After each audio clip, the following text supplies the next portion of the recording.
What's going on, everyone? So the Cleveland Cavaliers were right. They were actually able to keep Donovan Mitchell. There's a lot of talks about hey, Donovan's going to leave as soon as he gets the opportunity. They basically traded him and they got, 2 years to get it done. Otherwise, he's out.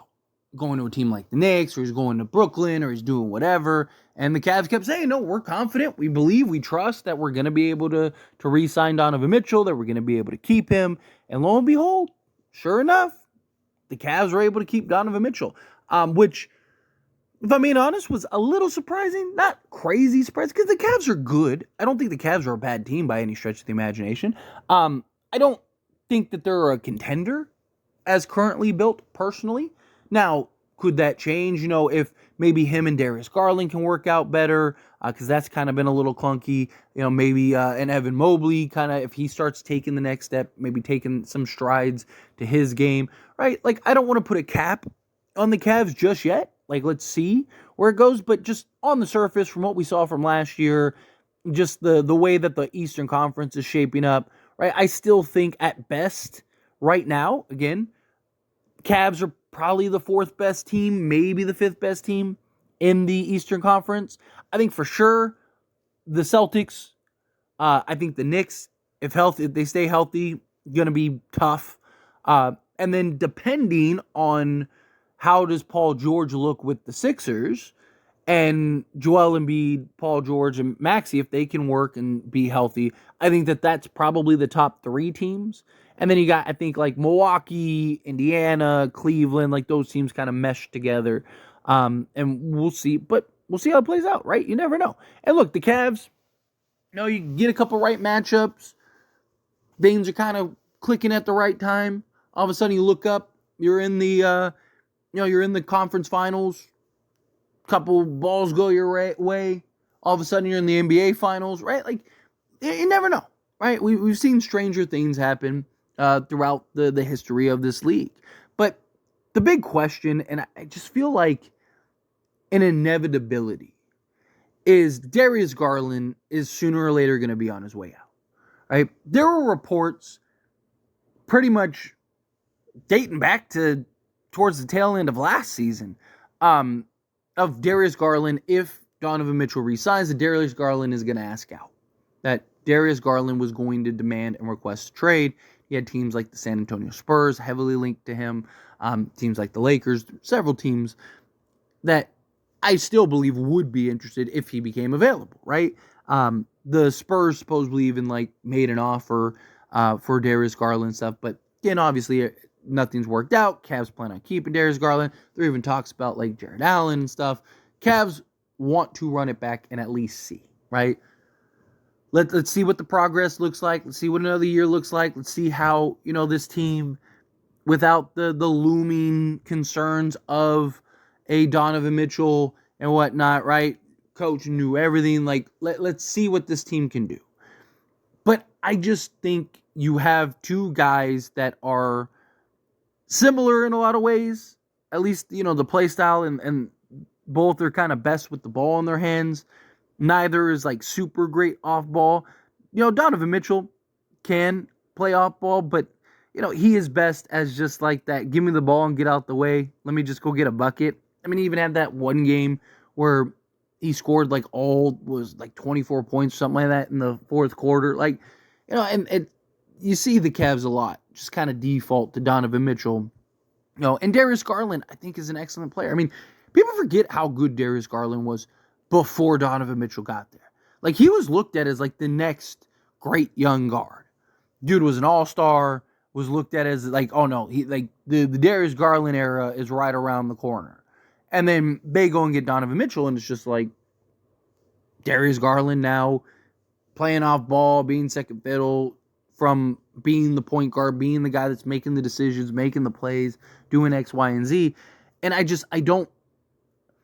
think you're going to just end up getting another Atlanta situation where, you have DeJounte Murray, who, again, going to Atlanta, all defensive team, NBA All-Star, led the team to the playoffs, right? A team in the Spurs that really didn't even necessarily belong there, but got him there, right? Looked at as oh, the DeJounte Murray era is coming. He ends up getting traded to Atlanta, and it's like playing alongside Trey.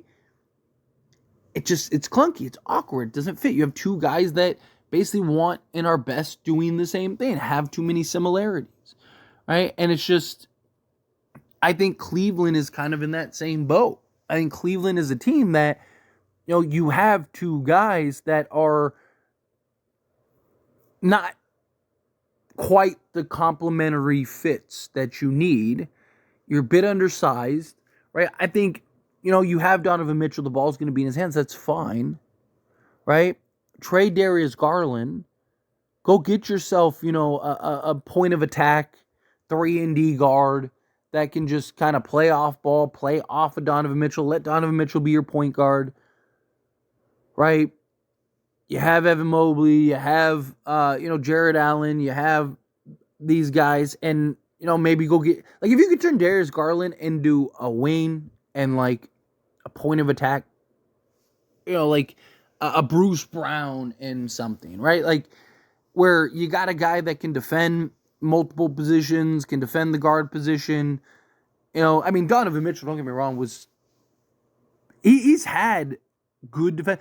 Like, people forget Donovan Mitchell was looked at as a defensive stopper coming into the league out of Louisville, right?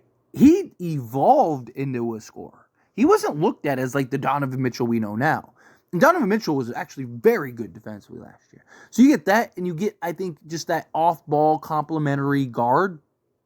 I think now the Cavaliers could really make some noise, right? Like, if you can turn there, instead of trying to fit a puzzle piece that doesn't quite fit, right? That doesn't quite work, why not just accept it and go trade that puzzle piece to the right puzzle, and in return get the pieces you need to complete your puzzle, right? Like, obviously it'd be nice if the Cavs could get that other, potential star that is complementary to Donovan Mitchell, but I don't think you need that. I think, another year of Evan Mobley just kind of continuing to progress and evolve, right? You go get and turn Darius Garland, like I said, into a legit, like, 3-and-D wing alongside Donovan Mitchell. Go get, like, that point of attack guy. Or you could just keep Strus, right? And just go Mitchell, Strus, and turn Darius. Can you turn Darius Garland into a piece? Like, if I was the Cavs, I would have been trying to see if you could turn Darius Garland into, like, Miles Bridges, or Mikal Bridges. Not Miles Bridges, Mikal Bridges. Right? Like, instead of him going to the Knicks, man, I think, he would have been perfect. Right? Slot alongside, be playoff ball, could defend multiple positions, defend the best player on the other team, and just go with, like, a Mitchell, Strus, Bridges, Mobley, and Allen. I think that now you're talking. I think now you're tough. I think now you're in that conversation.